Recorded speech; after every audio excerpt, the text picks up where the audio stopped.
The opinions and views expressed by individuals during this broadcast are their own and may not be the opinions of this network, their group, or other organization they may be involved with.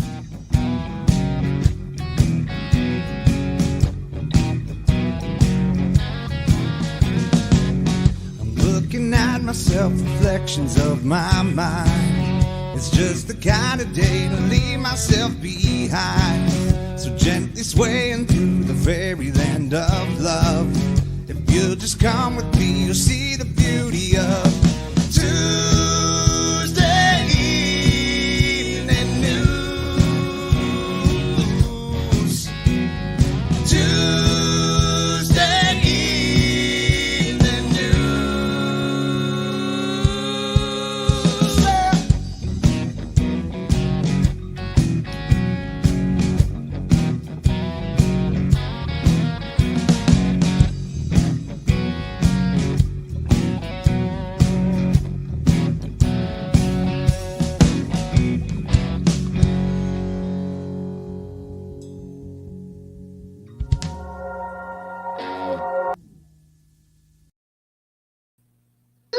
Hello, everyone, and welcome to the Psychedelic Reporters for this Tuesday, August 6th, episode 121, here on NOK Network.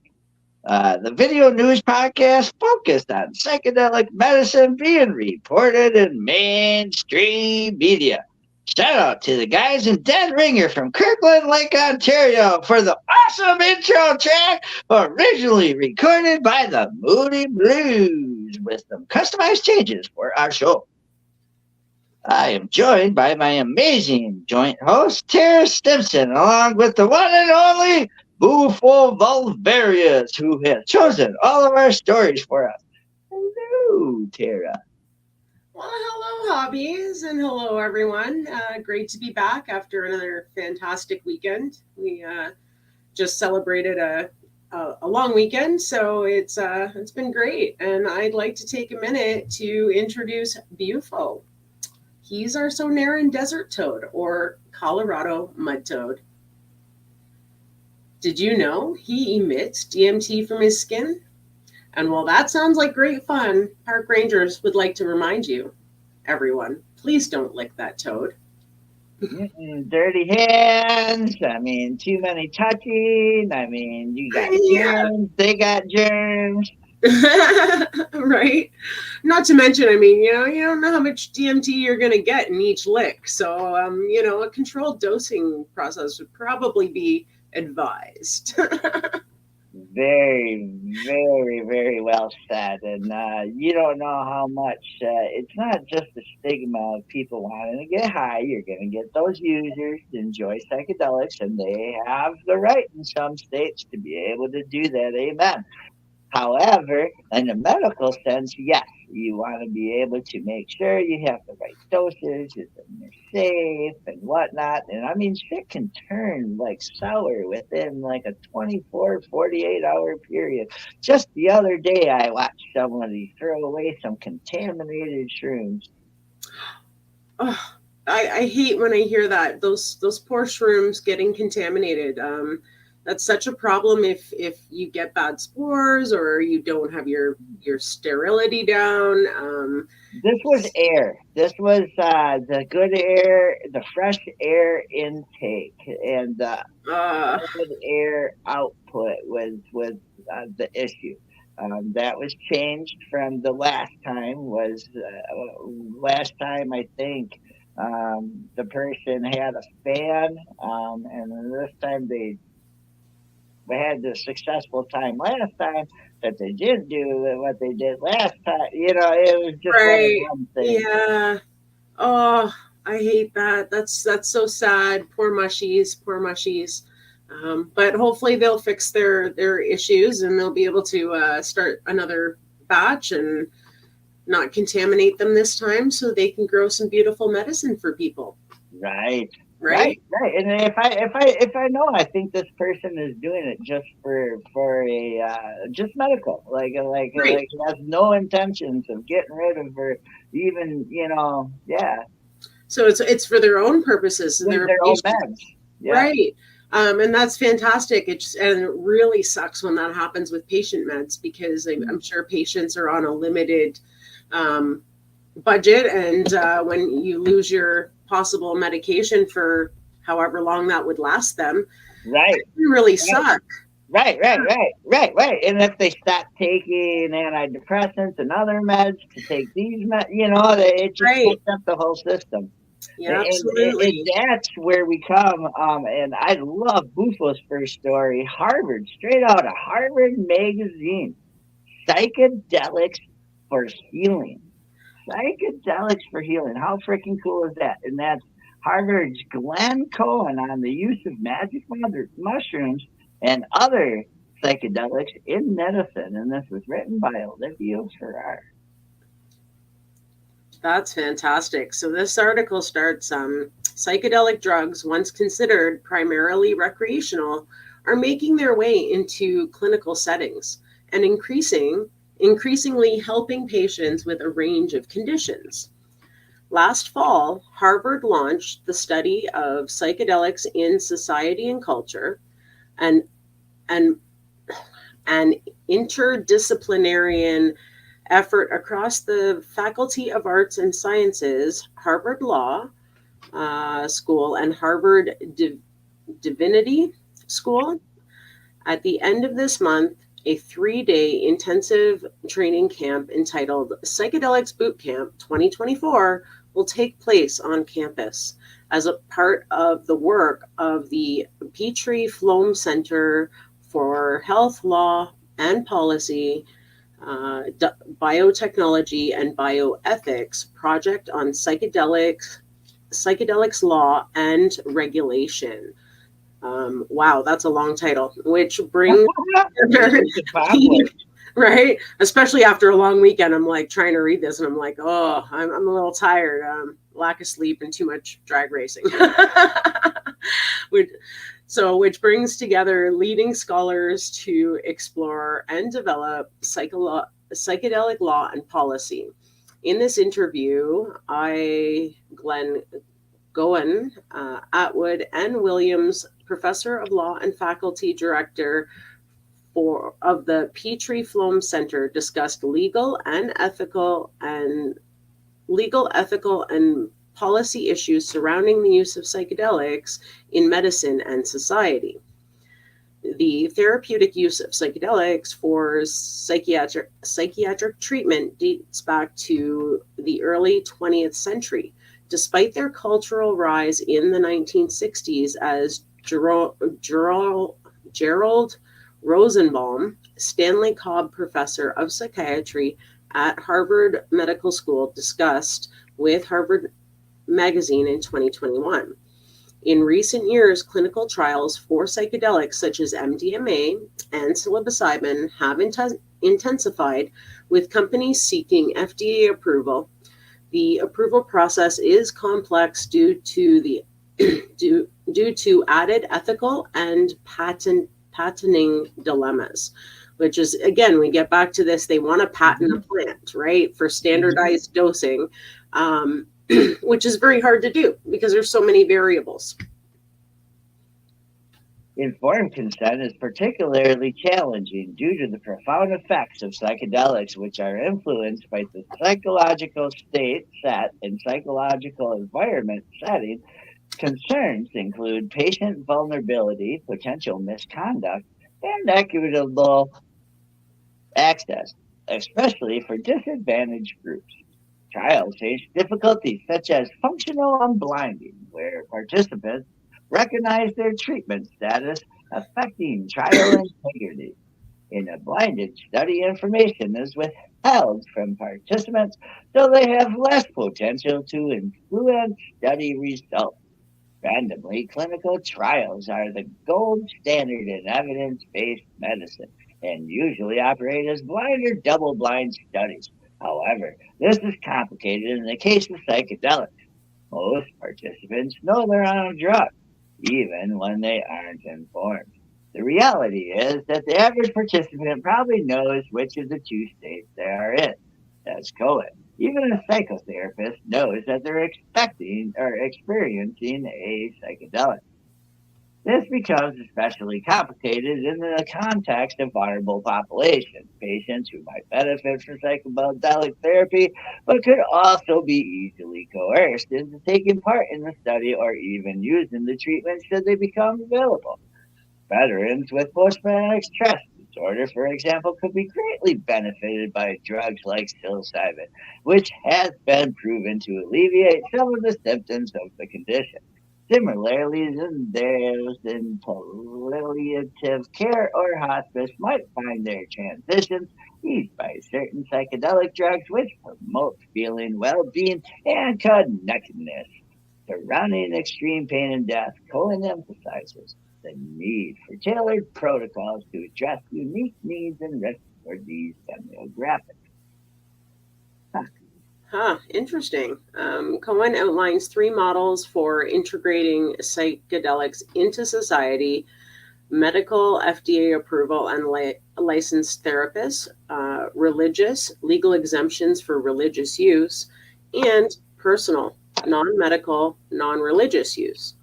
Beyond clinical and legal frameworks, Cohen addressed the cultural dimensions of psychedelic use, stressing the need for inclusive governance and benefit sharing to respect Indigenous knowledge and practices. Indigenous communities, historically custodians of psychedelic traditions, face dilemmas of cultural appropriation and exploitation amid growing commercial interests. In the cosmology of some of these communities, psychedelics are not thought of as drugs. They are thought of as something sacred, said Cohen, as belonging to the community. And these are also populations where this shamanic figure takes psychedelics rather than the people who are seeking to be helped. Ethical frameworks, regulatory foresight, and cultural sensitivities are essential for responsible and equitable integration of psychedelics into mental health treatments. These are among the issues that will be explored at Harvard Law's Psychedelic Boot Camp. And that's really cool because we actually talked to someone on our Open Your Eye show who was discussing this very thing to do with iboga, which is from Gabon. And again, people are trying to exploit it and want to take it from their culture, right? It grows there. They're talking about possibly growing it in like Jamaica or another climate to capitalize on the easy, growing conditions to be able to not have to take it from Gabon, which is actually illegal. In Gabon, you're not supposed to leave the country with it. Okay. Right. So they have their own laws to do with that, but it's still getting out of the country, obviously, because there's a black market. So we actually talked a lot about what's going on with that and paying back those communities if you're going to use it, right? Like it's cultural exploitation, basically, and it belongs to their culture. So they want to be compensated and like in a fair trade situation, right? So there's some stuff in the works that way. So that was interesting. Right. And you want to make sure that you're getting the pure stuff. Yeah. I mean, Sure. the more people fight for stuff, the more we're going to get shit. And that brings us into our next story. And this comes from NPR.org.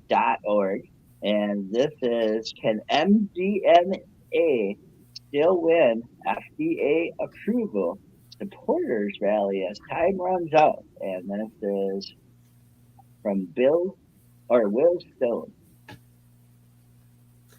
Yeah, so it's a crucial moment for the future of psychedelic medicine.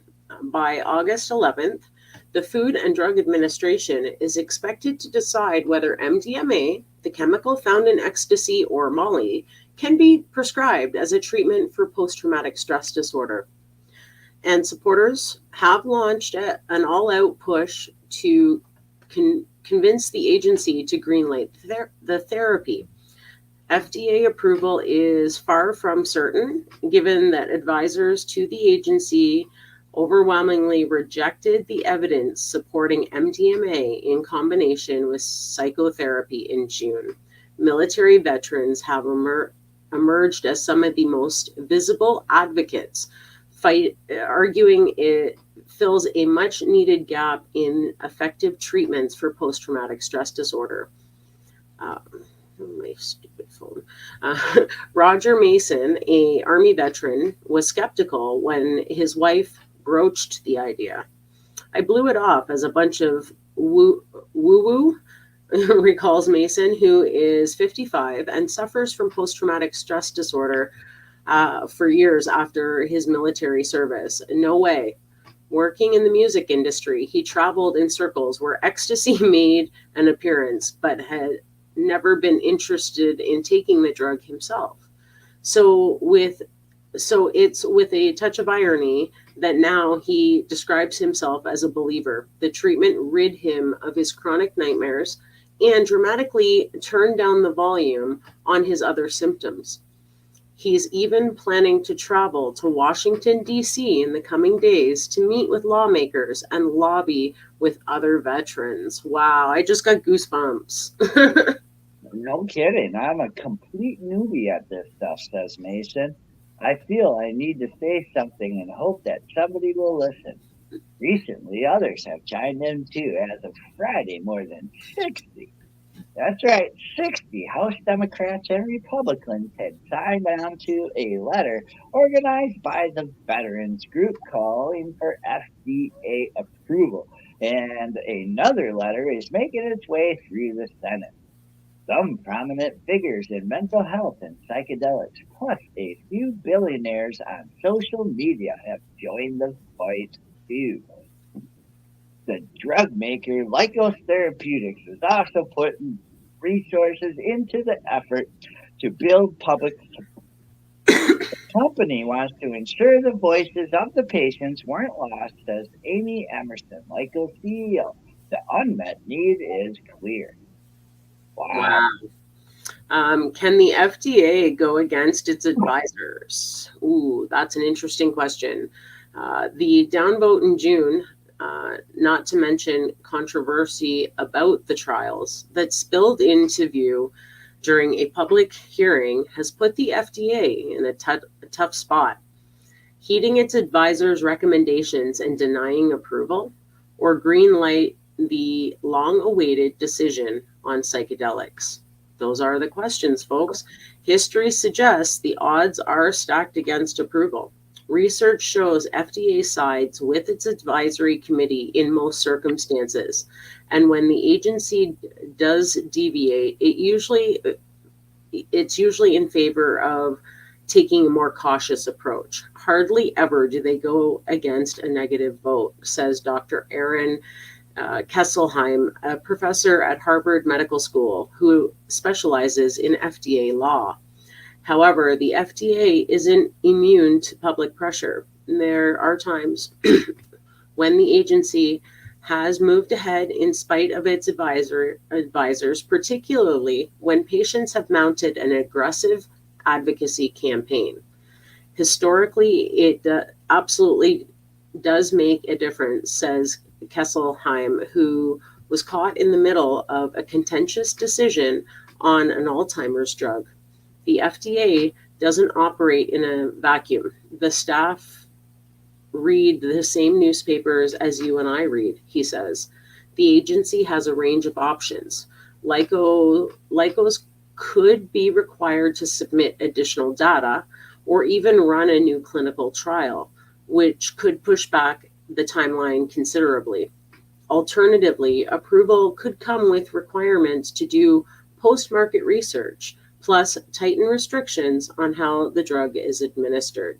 So it's hard for me to speculate, says Lycos Emerson, but there is no stopping the work on this. We put decades of time and resources into doing this research.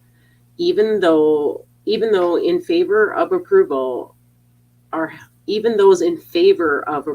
hesitant to make any predictions.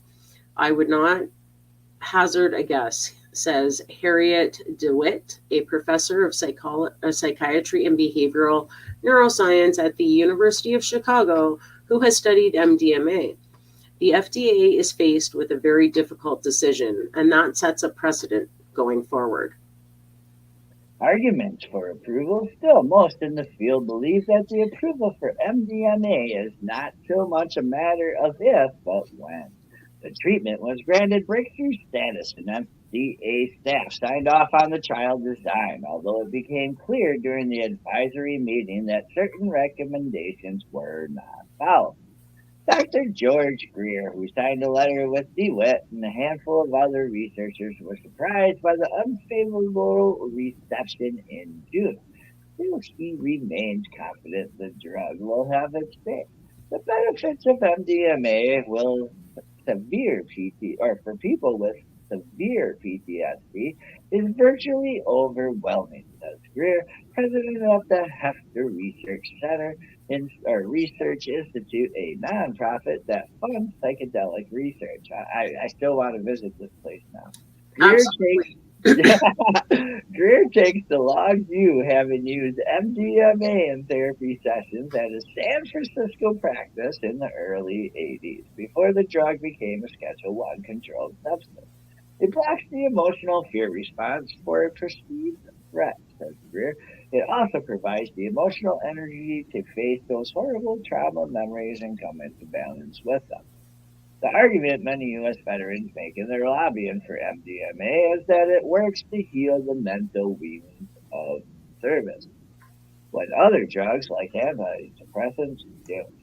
Earlier this year, a top doctor at the Department of Veterans Affairs signaled his support for the treatment, which his agency plans to study for mental health along with the other psychedelic compounds. The veterans have been suffering and they have not been cared for, says Jesse Gould, a former Army Ranger who heads the nonprofit Heroic Hearts Project. Gould's group is among those advocating for MDMA's approval, citing the alarming rate of suicide among the veterans. These veterans do not have 5 years to wait for another FDA trial, he says. The centerpiece of LICO's application are 2 phase 3 clinical trials, which together enrolled about 200 people. The most recent one, published last year, showed about 70% of participants no longer met the diagnostic criteria for PTSD after 3 therapy sessions with the MDMA, compared to about 48% who had the same therapy but took a placebo. Neuroscientist Bigot says those results are compelling and the risks were already well understood. More than 1,500 people have been given MDMA in studies not sponsored by LICO. I tend to think it's more likely that it will be approved this time around, says Bigot, who's CEO of Technogen, a company developing new drugs similar to MDMA. Wow. Wow, eh? Yeah. Again, they're not getting it. Transformational or fool's gold. On the other side, some scientists are concerned about both the scientific rigor of LICO's MDMA research and serious allegations of misconduct and bias in the trial. LICOs and investigators have steadfastly denied the latter. During June's hearing, the FDA advisors raised a series of objections. Participants were not adequately blinded, meaning most could tell whether or not they had received the drug. Well, duh. There are also concerns about missing data related to safety and lack of evidence supporting the therapy protocol, to name a few. This is just shoddy research, says Jeffrey Lieberman, a professor of psychiatry at Columbia University Medical Center, who was written critically about the hype surrounding psychedelics. Lieberman says he's bullish about the therapeutic potential of psychedelics, but views the current enthusiasm as largely speculative, because of the weakness in the underlying data, including LICO's study. We're sort of at a Promethean moment where we have the potential to discover something that could be transformational. On the other hand, it could be fool's gold, he says. I just don't want to squander the opportunity. However, many involved with psychedelic research were dismayed by the committee's hang-up on issues like inadequately blinding of participants. I don't know how they would do that, but anyways. Right. Take the drug and tell us how it works for you. What the right. Why blind it? Right. Well, what they're saying is like some could tell that they were on it because obviously they got effects, right? Versus those who didn't. But that's kind of the idea. I mean, what are you going to do with the placebos? Give them some other drug that gets them high? Like, right? Like, come on here. That happens in every study. They don't give you something else to make you feel like you're on something. Come on. I think that was overblown, says Dr. Amy McGuire, director of the Center for Medical Ethics and Health Policy at Bayer College of Medicine. She said it's hard to tell how much of the committee's opposition was rooted in overly conservative approach because of MDMA's status as an illicit drug rather than legitimate concerns. Yeah, exactly. Legitimate concerns about lack of clinical benefit. I would just advocate for data-driven decisions making that doesn't exceptionalize psychedelics in a way that aren't justified, she said. Amen. Controversy clouds the application. The wild card in FDA's decision may be the ethical controversy over how LICO ran its trials. There was a well-documented incident of therapists having inappropriate physical contact with a patient. What? Megan Boyson, while she was under the influence of MDMA during the phase 2 trial.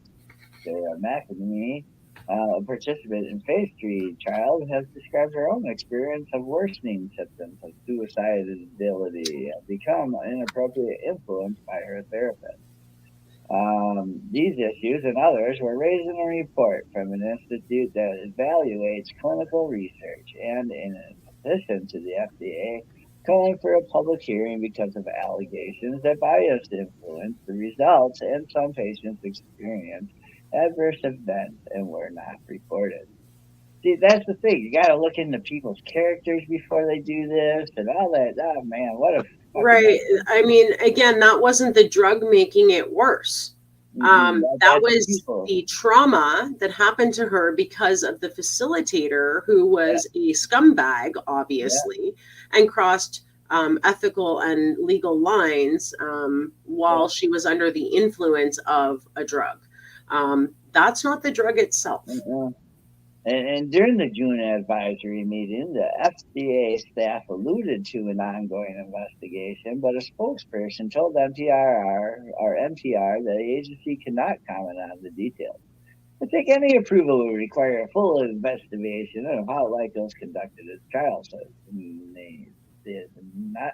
who has helped lead opposition to the drug approval, along with several others affiliated with the nonprofit Symposia, which describes itself as a watchdog for the psychedelic industry. We might have to look into that. Yeah.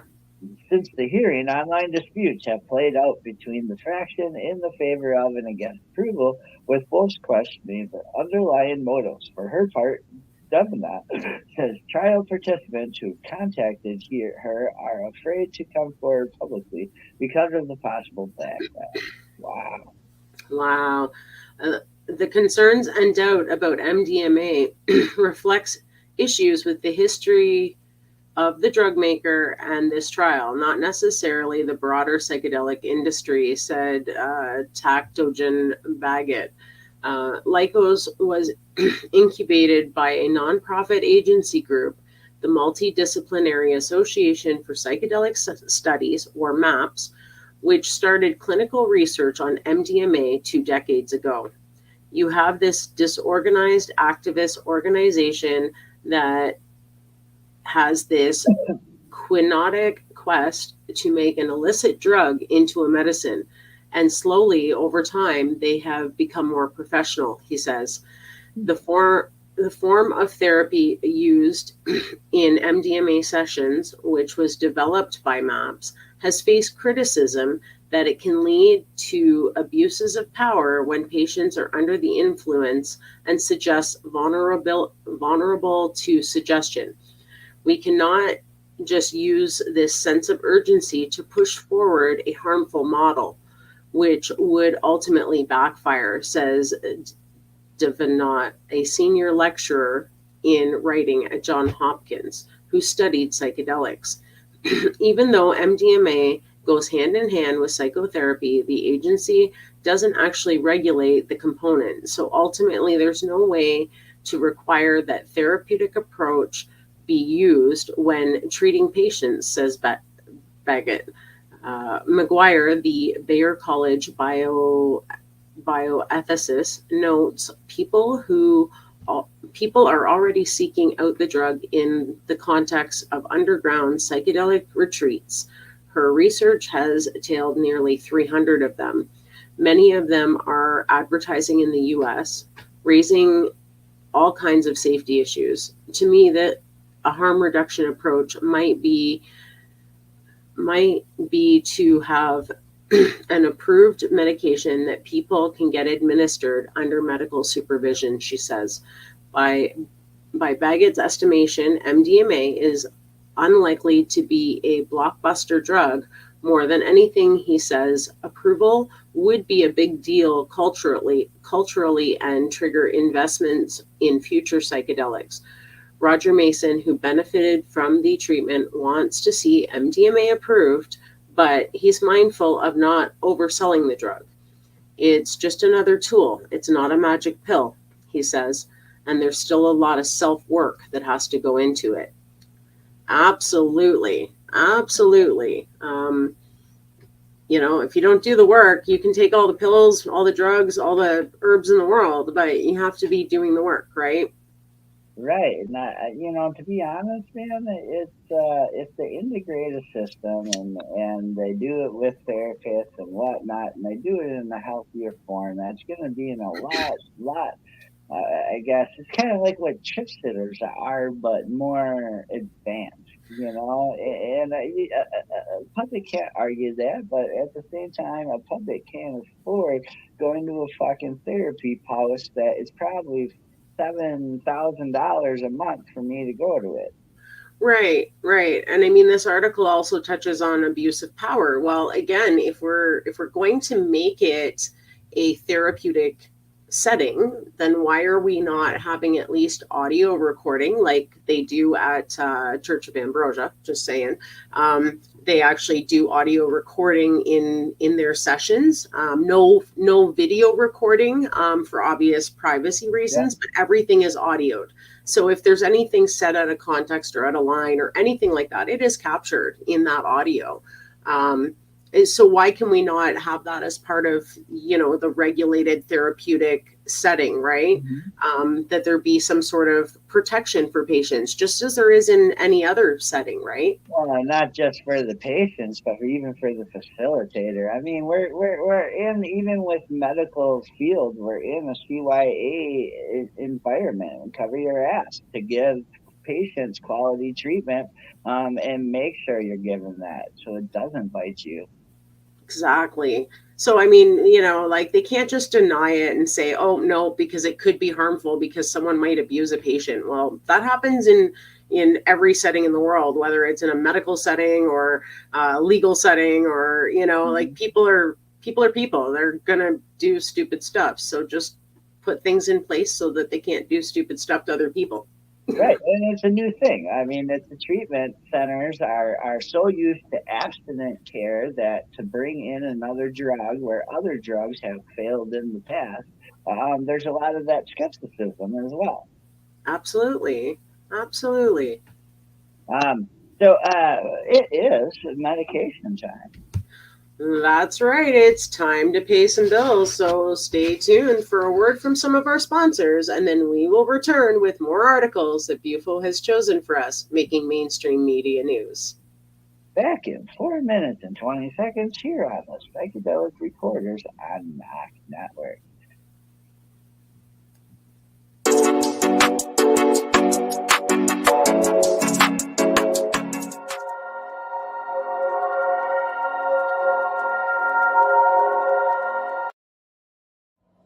Hey, hi, my name is John Mark, aka Sublimator Warrior, and I would like to welcome you to Smoke Signal in Tyndinaga.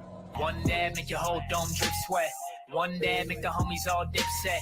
One dab, only really need one dab. One dab.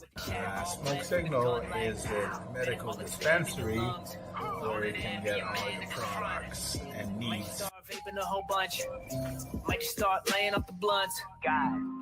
Ooey, ooey, gooey, that's a sticky dab. Sticky dab. Might just have to put this one on Instagram. Go and hold it in, feel it in your ribs. So come and check us out in Tyndinaga. 55 Highway 49 in Tyndinaga. It's on the res, and we're open from 10 a.m. to 8 p.m. 7 days a week.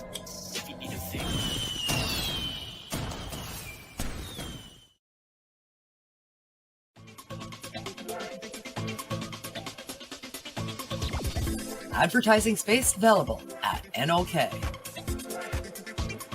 Contact us for a rate sheet at NOKNetwork.com.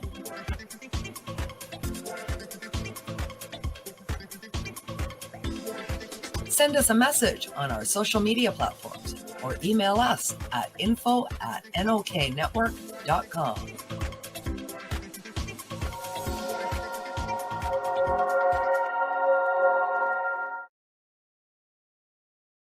Tune in daily to NOK Network's diverse podcasting lineup. Ganja News Update, Mondays at 8 p.m. Eastern with Tara Simpson and Ron McNabb. Waking Up with the Waniac, Tuesdays at noon Eastern with Wayne Cruz from sunny California. Grow 420, Tuesdays at 4 p.m. Eastern with Ron McNabb. Psychedelic Reporters, Tuesdays at 8 p.m. Eastern with Hobbies Puppets and Tara Simpson. Peace, News and Views, Wednesdays at 8 p.m. Eastern with Sir Stevo and Kim Cooper. Tuesdays we have Open Your Eye with Kim Cooper and Tara Simpson, 8 p.m. Eastern, followed by Thursday Night Vibes at 9:15 p.m. Eastern with Master and Mama Rochi. The IWK 710 Daily Sesh airs 7 nights a week with our rotating joint hosts, nightly at 7 p.m. Eastern. Thanks for tuning in to all the podcasting on NOK Network.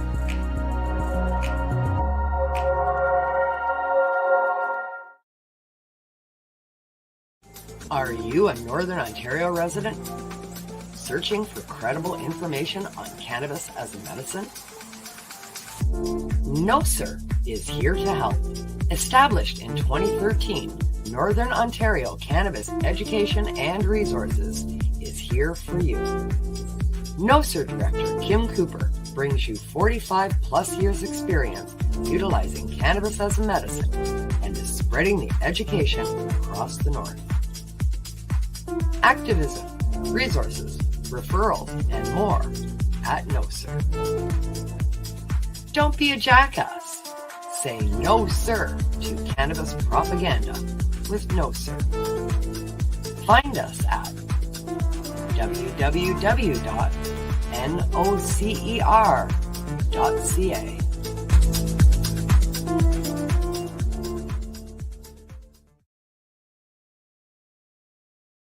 Hey, dudes and dudettes.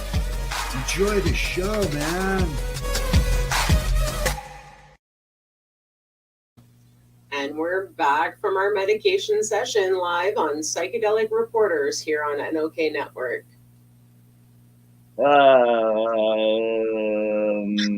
And we have another set of stories coming at you from the realm of psychedelic medicine. So let's get at it.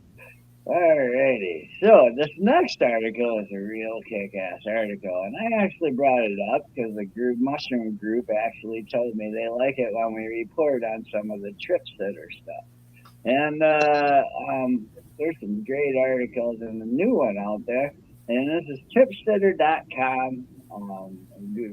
Pretty cool informational site if you want to find out about different mushrooms and milligrams and all of that.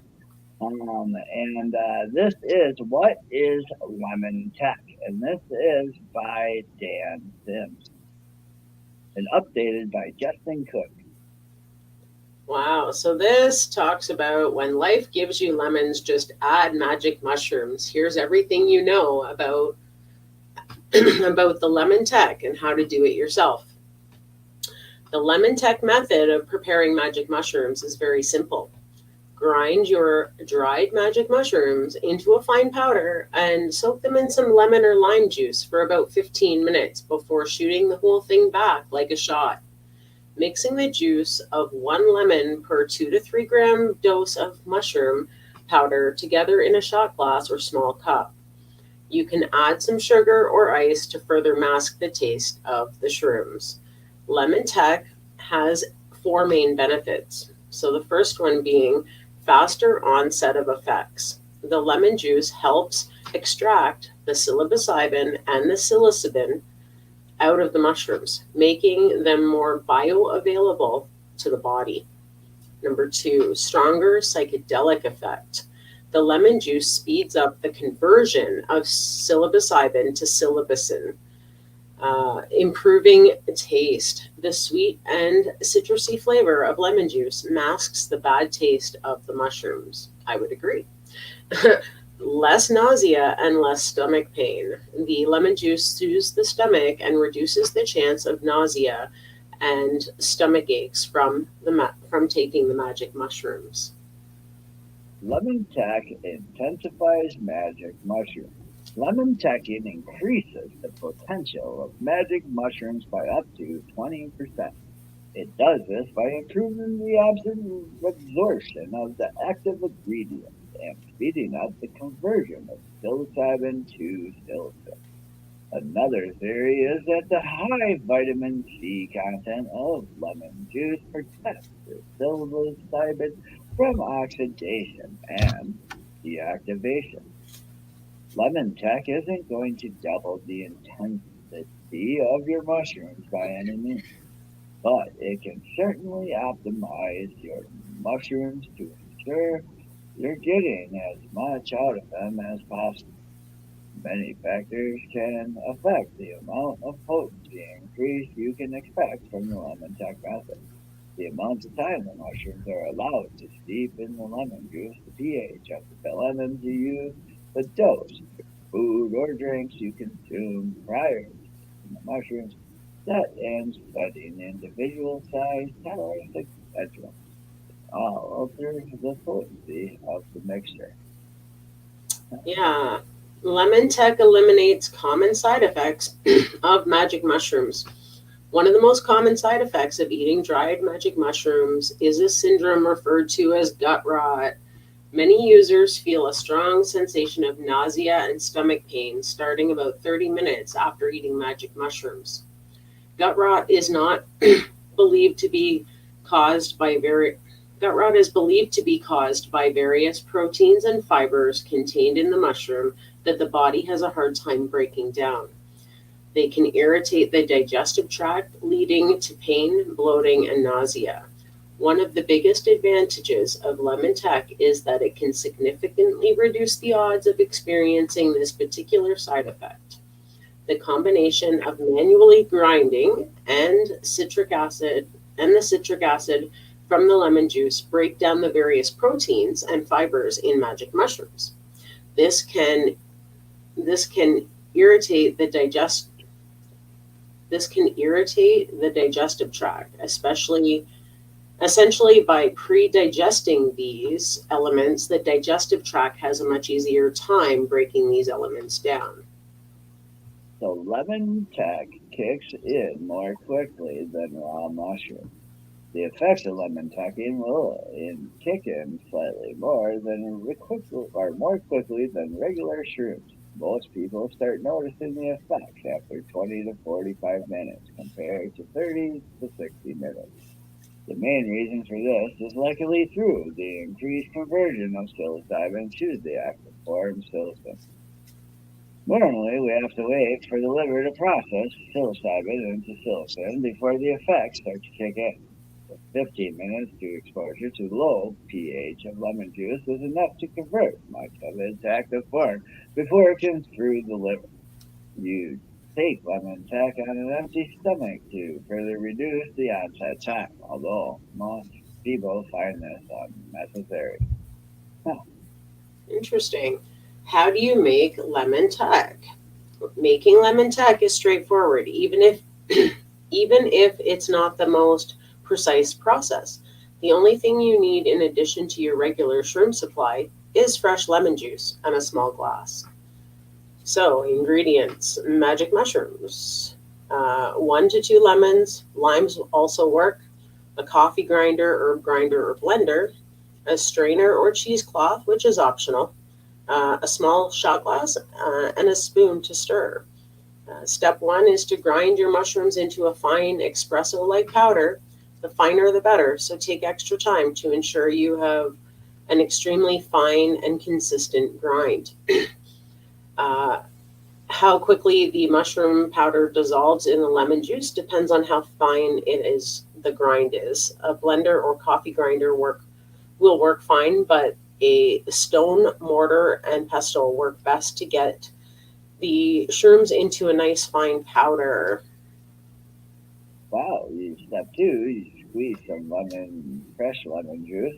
You can squeeze your lemons with your hands or use a juicer. Either way, collect as much of the lemon juice into a glass as possible and remove the seeds when you're done. Normally, you'll want to use 1 lemon per 2 to 3 gram dose. Cool.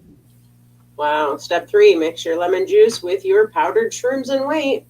Combine the powdered shroom and lemon juice together in 1 cup. Give it a stir.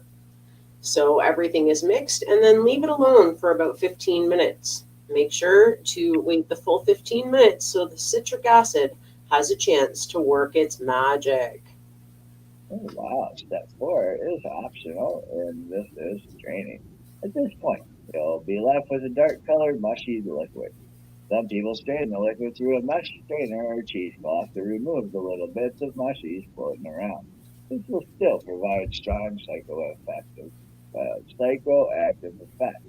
However, many people, myself included, will just knock the whole thing back as is, ensuring the mixture delivers the full dose of magic mushroom. Step 5, drink up. No more wasting time, just drink up. I recommend shooting the whole thing back quickly and following it up with a few sips of water or juice to wash it down. And then other ways to prepare magic mushrooms. Despite how simple lemon tech is, this is considered one of the most advanced ways of using magic mushrooms. The most simplest method is to eat the dried or fresh mushrooms whole. They don't taste great, but they're palatable if you chase them down with some juice or something sweet. You can also make magic mushroom capsules, the best option for microdosing. Prepare a magic mushroom tea or add your shrooms to foods such as pizza or chocolate. You can also make a psychedelic tincture by soaking magic mushrooms in vodka or MTC oil for a few weeks, or infusing it into some honey and making blue psychedelic honey. Wow, cool. Lemon Tech Facts. Your questions answered. If you still have questions about the Lemon Tech method, please reach out to hi@tripsitter.com. Number 1, what shrooms are best for lemon teching? Any psilocybin containing mushroom will work well with the lemon tech method. The higher the psilocybin level, the more dramatic potentiating effects are going to be. The most common species of magic mushrooms used for preparing lemon tech is psilocybin, but Analysians that's the flat stuff, right? The Yeah. thiacin. Yeah. The psilocybe out there. Sons and psilocybe seminal C cell work. Yeah. Magic truffles are a great option as well. Dried powdered samples of Syllabaceae tampinus. It is tampinus, and Syllabaceae mexicana, both of which form truffles rather than mushrooms, would work perfectly fine as a lemon tech.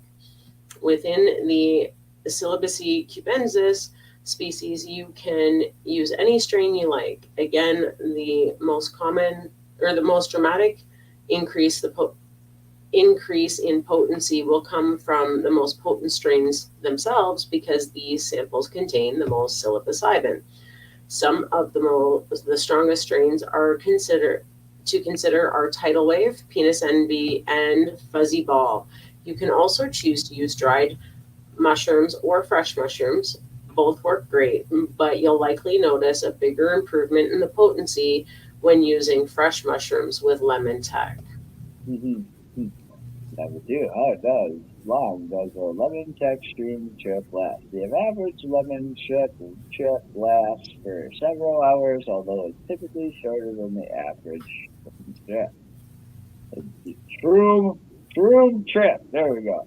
Durations vary between lemon tech trip reports, but mostly say their lemon tech trip lasts around 4 to 6 hours compared to 4 to 7 hours. Interesting. Many lemon tech trips and abruptly forego the waves that many people experiencing during an ordinary shroom trip's come down phase. It's unclear why this happens, although it's most likely related to the head start lemon teching gives the psilocybin-2 psilocin process. Yeah, so 3, can you microdose with lemon tech? Yes, anything involving subperceptual doses is considered a microdose, so long as you only consume around 0.2 grams or less, equivalent of magic mushroom powder, it's a microdose.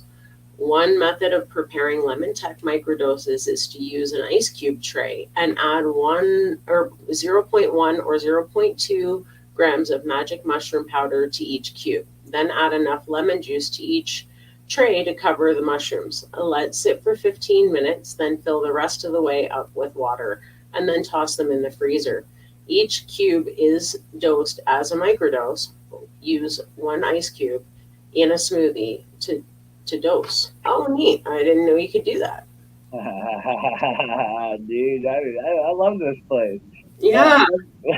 Number 4, can I mix lemon tech with tea or elixirs? Yes. You can mix your prepared lemon tech with anything you like. It works especially well as an addition to teas containing herbs like lemongrass, ginger, or cinnamon.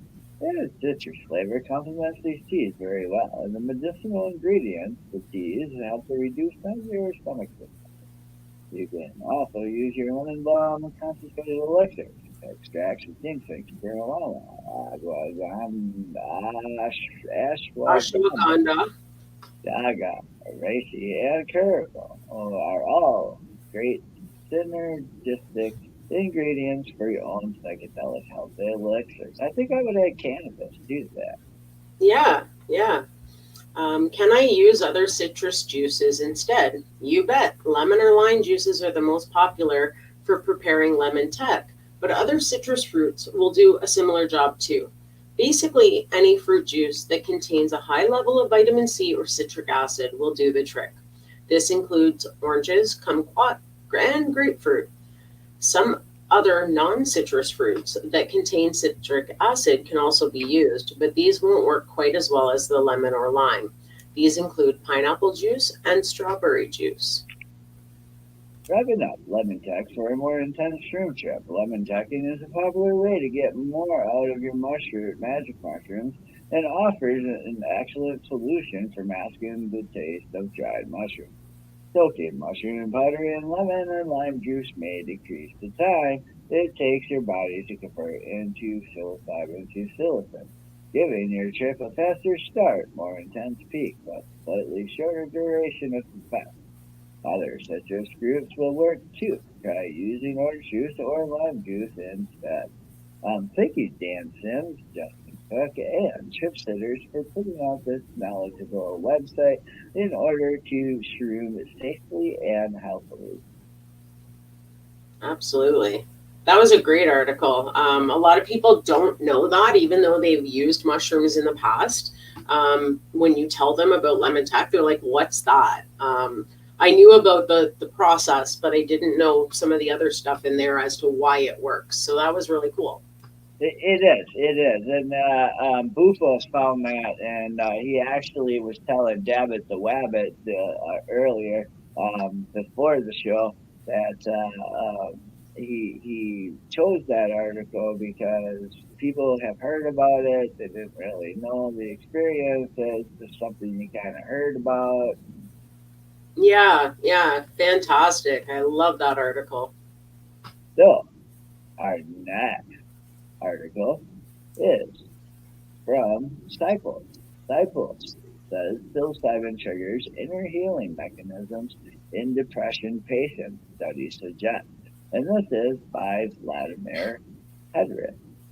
Yeah, a recent study explored whether taking a single high dose of psilocybin, the active compound in magic mushrooms, can trigger a sense of inner healing, where individuals feel like their body and mind are naturally healing themselves.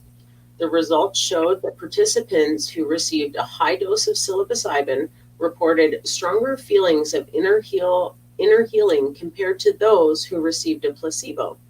These findings were published in the Journal of Psychopharmacology. Oh my gosh, I can't talk today. That's a mouthful.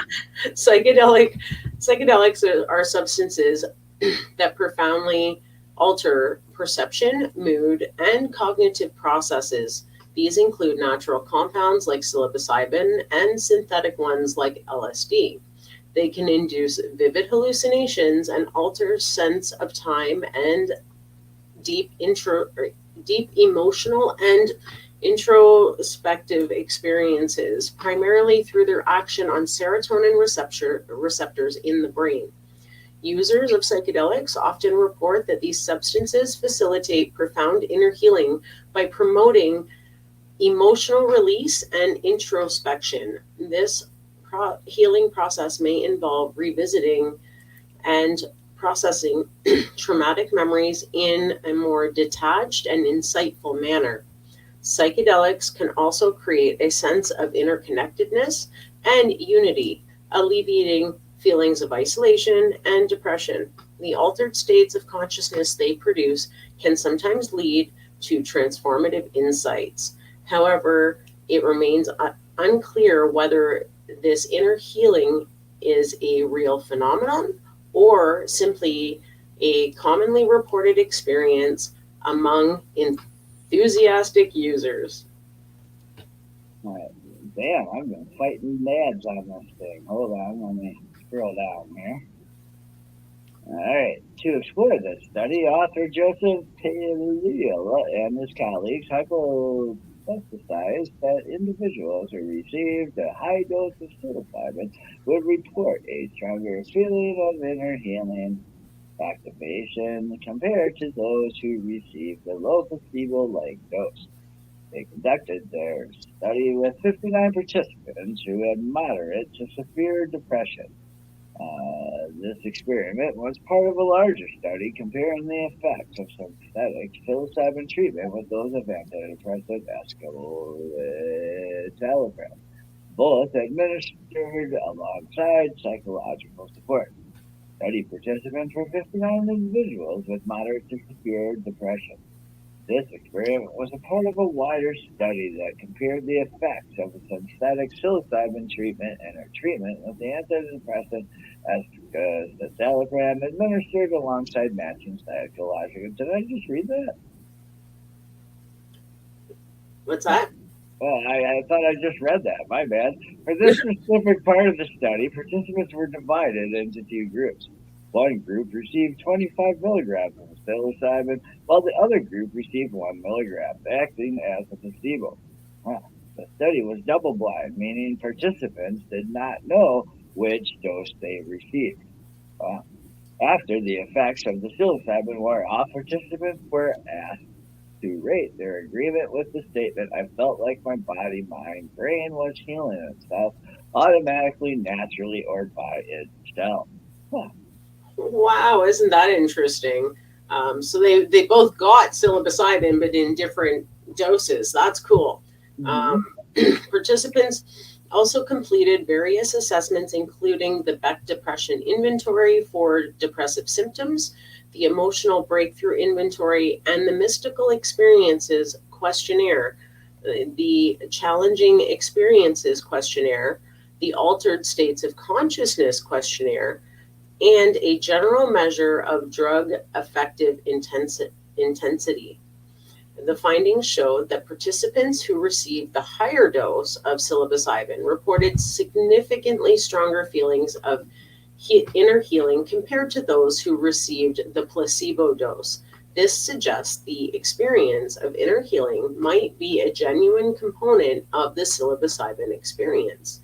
Importantly, the study found a correlation between higher inner healing scores and greater reductions in depressive symptoms 2 weeks after treatment, but only in the group that received the high dose. This indicates that the feeling of inner healing might play a role in the therapeutic effects of psilocybin. Importantly, the researchers controlled for the general intensity of the drug effect to ensure that the inner healing scores were not simply a result of more intense psychedelic experience. Even after accounting for this, the correlation between inner healing and reduced depression symptoms remains significant. This finding supports the idea that inner healing mechanism is not merely a byproduct of psychedelic experiences intensity, but might be an independent and meaningful therapeutic factor. The principle of active inner healing mechanisms via psychedelics is scientifically nascent. However, this study takes a positive and pragmatic step forward, asking whether it warrants further examination. The study author concludes. The study makes a valuable contribution to the scientific understanding of psychological effects of psilocybin. However, it should be noted that the number of study participants was relatively small and that inner healing feelings were self-reported, though through a single treatment. Wow, this paper, Psychedelics and the Inner Healer, Myth or Mechanism, was authored by Joseph Hales, and I'm sorry if I'm saying your names wrong, David Erico, Thomas Barbara, Carol T. Greenway, Fernando Rosas, Christopher Timmerman, and Robert Carhart Harris. I like that article. That was a kick-ass article. Absolutely, because again, we've been saying all along that these can help people to heal their minds and bodies and souls, right? So, and again, in one dose, they still were getting symptoms or lessened symptoms of depression and stuff. So that's saying a lot, because it's not something you have to take every day necessarily. No. And then I like these non-placebo ones. And the reason being is because we're here with the study of the mushrooms. And we want to evaluate, we want to help them work with the treatment. I mean, if they take a placebo, it's just like a wasted time. All that is just trying to decreditize what the mushrooms actually do. Like, obviously, if somebody, I guess, I don't know. Like with that MDMA study, right? They were saying that it wasn't a true study because no one got, like, they could tell the difference between placebo and non-placebo. Well, what else do you give them without telling them? You can't do that in a drug trial. You have to disclose what you're giving, even if it could be a placebo or Well, non-placebo. And So you don't know if somebody's coming into the study to purposely sabotage it in the first place. true. So by them giving both participants mushrooms, but one was getting a higher dose and one wasn't, they knew they were getting psilocybin, absolutely, but they didn't know what dose they received. Right. So that's how you do a study. So why not give a microdose of MDMA to somebody and then give the other participant a higher dose or whatever dose they were going to use in the study? Does that not make some sense? Right. And not everybody's gonna, like, doctors and therapeutics and psychologists are not all gonna agree on the same kind of treatments for each. What's for one patient may not be suitable for another patient. Absolutely. Just like some patients will benefit more from MDMA versus mushrooms or iboga, or it becomes an individualized therapeutic tool depending on what you're dealing with and why you're still dealing with it. So that's what we're seeing in all of these studies, which is fantastic. I'm glad that this is happening now, because a lot of the pharmaceuticals, as they're saying in these studies, are not working for these patients. Well, how do we help patients? We do more research. Right. Billions of dollars on a bunch of other shit. Well, let's research this stuff. Right. Yeah. So, thank you for joining us here on Psychedelic Reporters on NOK Network, and for tuning in to our video podcast on NOK Network's Rebel and YouTube pages, as well as our social media sites. That's right. We really hope you've enjoyed your update on mainstream media coverage of psychedelic medicine advancements from around the globe. Many thanks to our sponsors and to my joint hosts, Puppets Simpson, and to Bufo Alverius for choosing the stories, and to you, our listeners, for joining each week on Psychedelic Tuesday. Let's hear from Dead Ringer again from Kirkland Lake on our way out. Bye. Hey.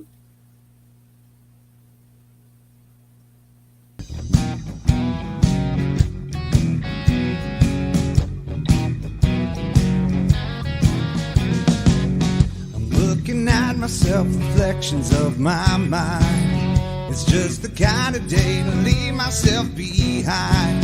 So gently swaying through the fairyland of love. If you'll just come with me, you'll see the beauty of